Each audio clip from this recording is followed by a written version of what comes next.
Soňky aýlarda Daşoz welaýatynyň merkezi şäherinde täze döredilýän 4-nji saglyk öýüne saglyk işärlerini, şol sanda lukmanlary we şepaat uýalaryny işe almak prosesi geçirilýär. Adatlyk radiosynyň habarçylary bu saglyk öýüne işe yerleşmek üçin saglyk işärleriniň resmileri müňlerçe dollar möçberinde para bermeli bolýandyklaryny anyklamagy başardylar. Bu ýagdaýlar barada adatlyň yerli saglyk puwdawyndaky ýagdaýdan habarly ygtybarly çeşmeleri, şol sanda saglyk edarasyna işe yerleşmäge synanşan Daşozly lukmanlaryň we şepaat uýalarynyň bir näçesi gurrun berdiler. Saglyk öýüne 250 çemetr lukman, sepaat uýasy we arasyçylyk işgärleri ise alınýar. İse alma prosesi auksion görnüşinde geçirilýär. Ýagny retmiler kim köp para berse, şonu ise alýarlar. Soralýan iň pes paranyň möçberi 40 000 manatdan başlanýar. Eger bir saglyk işgäri mundan köp para hudurlasa, onda 40 000 manat beren raýat ise alınmaýar we onuň puly ýzyna berilýär. Dip saglyk puwdawyndaky çeşmämiz aýtdy. Bellesek 40 000 manat ýurdun merkezi bankynyň resmi kursunda 11.400 dollaryň gara bazar narhynda 2000 Amerikan dollaryna barabar bolýar. Gurrun edilýän 4-nji saglyk öýü Ozolky Saparmurat Ataýewiç Niýazow adyndaky etraba degişli bolan Bagtyar Zaman owasynyň owa hassahanasydy. Bu owa Türkmenistanyň dolandyryş çäk guruluşynyň meselelerini çözmegiň tertibi hakyndaky kanuna laýyklykda 2022-nji ýylyň 10-njy noýabrynda Daşoz şäheriniň çägine goşulypdy.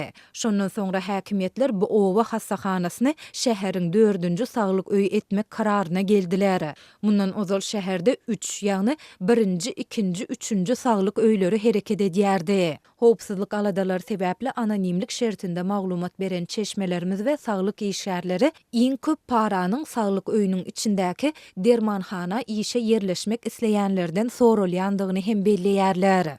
Dermanhana işe alınjak 3 ýokary derejeli işäriň her birinden soralýan paranyň möçberi 150 manada barabar. Bu resmi kursda 42.800 dollara gara bazaryň narhynda 7,5 000 Amerikan dollaryna deňdir. Munyň sebäbi döwlet dermanhanalarynyň iň pully bir kanun gazançly kärleriň biri bolmagy bilen baglanşykly. Sebäbi döwlet dermanhanalaryndaky korrupsiýany hiç kim barlamaýar, hasap soramaýar. Dermanhana işgärleri halkyň hasabyna täze öýleri, maşinlary satyn alýarlar.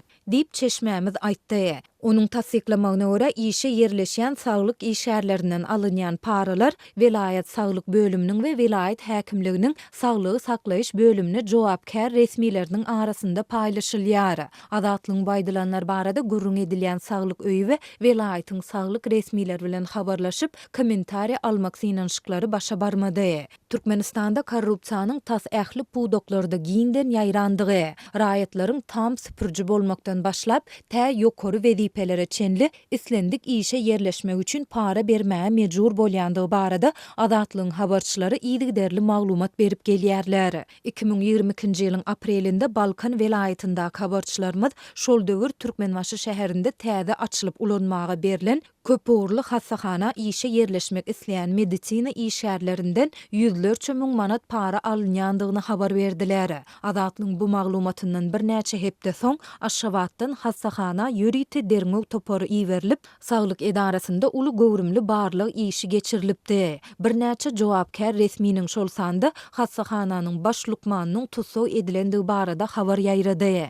Türkmen häkimetleri bu ýagdaýlar barada açyçan gurrun gozamaýarlar. Ýurdun döwlet telewizionyasy korrupsiýa jinayetlerinde aýplanýanlary wagtal görkezse-de ýokarda aýdylanlar barada hiç ýyly habar bermeýär. Transparency International guramasynyň korrupsiýa barada geçen ýylyň ýanwarynda çap eden soňky indeksinde Türkmenistan dünýäde we Merkezi Aziýa döwletleriniň arasynda iň pes baha alanlaryň biri bolup, oňa 19 bal berildi.